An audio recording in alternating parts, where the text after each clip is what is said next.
Bonjour, flash numéro 5, je prépare mon trek, je vais vous parler aujourd'hui du transport de l'eau en randonnée.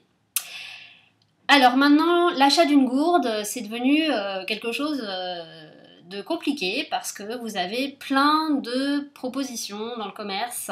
Alors j'ai à peu près tout essayé. Je vais un peu faire rapide sur les choses que j'ai pas gardées. Par exemple, la gourde tout en métal rigide.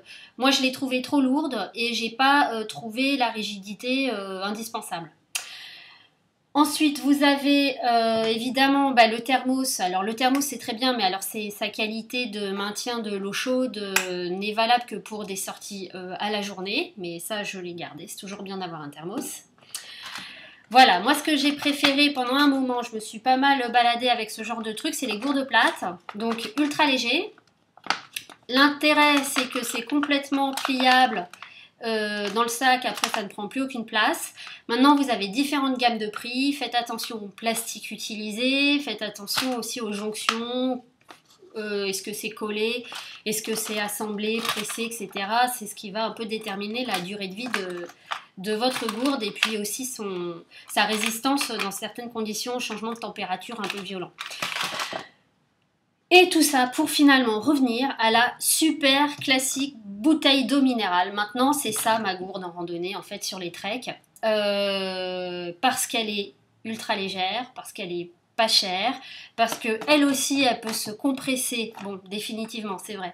Mais elle peut se compresser et tenir dans le fond du sac avant d'être passée à la poubelle. Pour ceux qui veulent conserver la qualité du Camelback, qui est le tuyau, pour que voilà, pas avoir à ouvrir et fermer son sac à chaque fois qu'on veut boire une gorgée. Sachez maintenant qu'ils vendent uniquement cette partie-là avec des adaptateurs pour tous les types de bouteilles d'eau minérale. Donc là, par exemple, moi j'aime bien cette eau-là, et cette bouteille, les volcans d'Auvergne, hein, pour pas la citer. Et donc, vous voyez, c'est tout à fait adaptable. Donc ça, les tuyaux, c'est comme les poches à eau, ça se nettoie tous les ans avant réutilisation, un petit passage avec une eau légèrement javelisée pour tuer les bactéries, c'est pas mal. Et petit conseil pour le mauvais goût des poches à eau, parce que ça, bon, l'avantage aussi, c'est que vous la changez régulièrement, il n'y a pas de mauvais goût.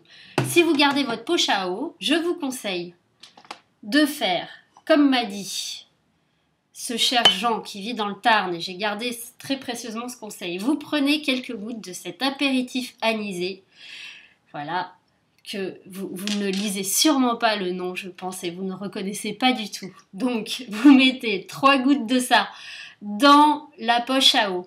3 gouttes, c'est vraiment, ça doit être imperceptible. Il ne s'agit pas de se faire un apéro, c'est juste pour neutraliser le goût du plastique. Éventuellement, peut-être de la javel si vous avez fait un petit nettoyage. Et ça marche, je vous assure que ça marche, l'eau a un très bon goût. Sûrement que ça peut fonctionner aussi avec des sirops au réglisse sans alcool, j'ai pas testé mais à mon avis c'est pareil.